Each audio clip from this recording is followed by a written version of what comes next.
On January 8, 1968, then Private First Class Gary G. Wetzel was on duty and on board a helicopter near the province of Ap Dong, Vietnam. They were on an Eagle flight, named because of how they'd fly over an area waiting to catch something happening on the ground and then react to it. They had already made a few stops, dropping off their deadly cargo of 7 or 8 troops, scanning the area, scooping them up again and leaving. Nothing had happened so far until the first bad omen reared its head. While grounded at an old French fort to meet with the ground commander, a group of Australian helicopters joined them, a number of them shot nearly to pieces. After that, decisions were made by the higher-ups, and Wetzel was back on the helicopter as part of an insertion force of both American and Australian choppers. A short time later, Wetzel's helicopter was flying over the area of the airstrike, getting ready to open up its doors and let the machine gun rip. The standard procedure for a mission like this was to have more than one set of gunships closely staggered so they could cover each other. You can imagine how thick the tension felt in the hot Vietnamese air when Wetzel's helicopter was already starting to drop into the treetops, committing to the fight, and their backup was a quarter-mile behind them. Wetzel states that this was the moment he realized the situation was a big goddamn mistake. Now 15 to 20 feet off the ground, a barrage of gunfire immediately erupted as numerous Viet Cong stood up from their hiding places, Wetzel describing it feeling like there must have been 8 million of them stood up. In an instant they were caught in a hailstorm of gunfire, and then came the rocket-propelled grenade. From ahead and left of the helicopter, the RPG made a direct hit, blowing out the front of the ship. What Wetzel did afterward was extraordinary, but the scenario he and the rest of the crew found themselves in was unfortunately very common. Right now, though, it was Wetzel and his crew that needed rescuing. After scraping to a halt on the ground and being lit up by withering crossfire, all in the span of a few seconds, 2 of the men were already dead. Snapping into action, Wetzel was determined to save as many as he could, and he decided to start by making sure his aircraft commander was safe.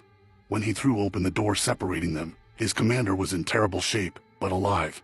He and his crew chief managed to get the commander out of the devastated helicopter. Then disaster struck. And we got him about halfway up, and then Bart says duck, and then he goes like this, and I hear a bang. Before he knew what had happened, he was blown into a rice paddy by 2 enemy explosives that went off just inches from his location. His left arm, gone.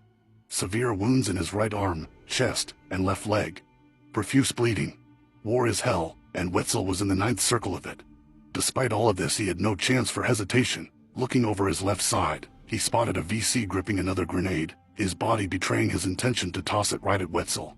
One-armed yet single-minded, Wetzel whipped his Thompson around and zippered him up.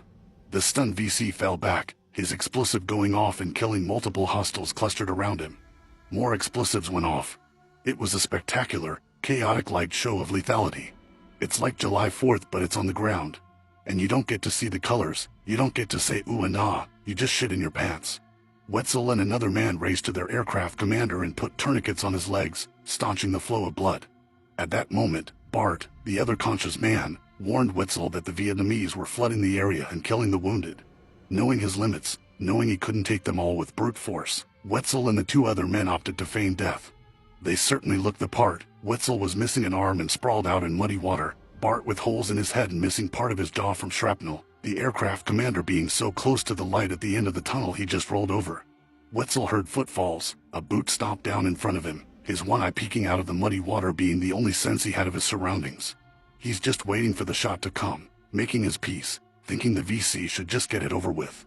The shot comes, but it goes through his foot. We can only speculate why the enemy would shoot Wetzel anywhere but the head, but what we do know is that he wouldn't live to know the error of his ways. Shots rang out, these now from Americans, and the VC hurried away. Wetzel figured he'd had enough rest and was ready for more action. He snatched his Thompson and crawled around the chopper. He saw the VC trying to unfix the machine gun from the helicopter, his machine gun, and raising up his Thompson, blew the 6 enemies off their feet and into their graves.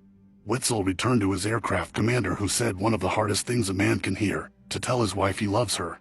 I'm like, shut up, you tell her yourself, we'll get out of this shit. The anger started welling up inside Wetzel, but he didn't have time to cry. He reacted with action, with vengeance. He tucked his useless, mangled arm into his waistband to keep it from flopping around and did what he described as his John Wayne run, putting bursts of .45 caliber rounds into anyone in his way as he dashed for the helicopter.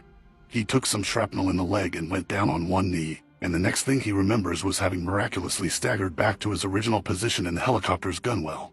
Fueled by sheer willpower and making use of what little blood he had left running through his veins, he overcame the shock and racking pain of his injuries and pulled the trigger.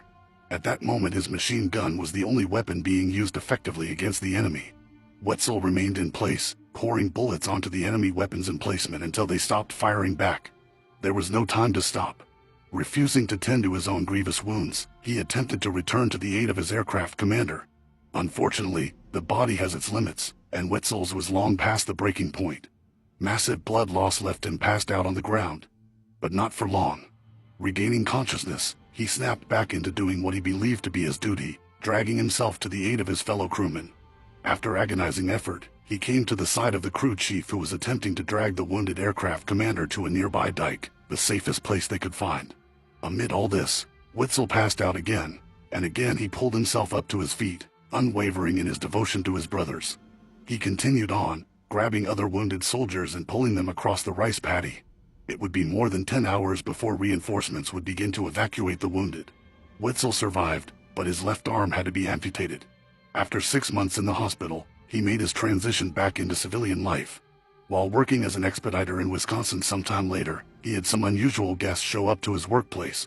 A colonel, a major, and a first sergeant all had a message to deliver. He'd be going on a trip soon.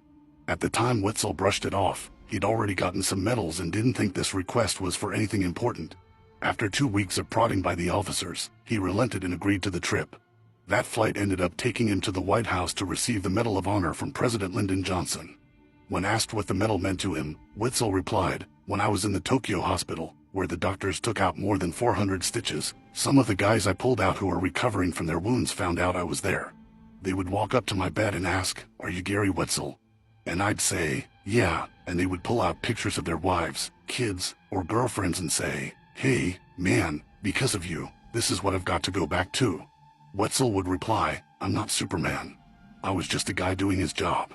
To read this full story and the heart-stopping stories of over 30 of the greatest war heroes, please check out the paperback and ebook, Giant Killers, War Heroes and Special Forces Legends. Available on Amazon now.